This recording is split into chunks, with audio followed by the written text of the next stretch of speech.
Hello guys, ഇന്നൊരു ജേണലായാലോ? അപ്പോൾ നമുക്ക് നേരെ കിടക്കാം. കുറേ ദിവസമായി ജേണലൊക്കെ ചെയ്തിട്ട്. അപ്പോൾ എന്തായാലും നേരെ കിടക്കാം.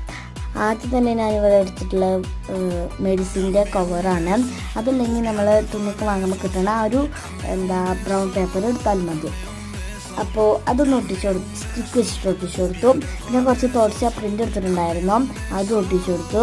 അതിനുശേഷം കുറച്ച് ജേൺ സപ്ലിമെൻറ്റ്സ് വരച്ച് ഉണ്ടാക്കി ഇന്നലെ അത് ഉണ്ടാക്കി കൊടുത്തു. ഞാൻ ബോക്സിലാക്കി എടുത്തിട്ടില്ല, ഓർഗനൈസർ ആക്കിയിട്ടിട്ടില്ല. പെട്ടെന്ന് ഉണ്ടാക്കി എടുത്തതല്ലേ, അതുകൊണ്ട് ഓർഗനൈസ് ആക്കിയിട്ടില്ല. അതുകൊണ്ട് ഏതൊക്കെ ഒരു ബോക്സിൽ ഇട്ട് വെച്ചതാണ്. പിന്നെ എഴുതി കൊടുക്കുകയും ചെയ്തു. പിന്നെ നമുക്ക് ക്യൂട്ടാക്കണ്ടേ, എനിക്ക് ഇത്ര ആയിട്ട് തൃപ്തിയായില്ല. വീണ്ടും ഞാൻ കുറച്ച് വാഷ് ടൈപ്സും സ്റ്റിക്കേഴ്സൊക്കെ വീണ്ടും ഒട്ടിച്ചു കൊടുത്തു. അപ്പോൾ ഇത്രയേ ഉള്ളൂ എൻ്റെ ജേണൽ എന്ന് പറയുന്നത്. അപ്പോൾ വേറൊരു വീഡിയോ ആയിട്ട് വരാം. ബൈ.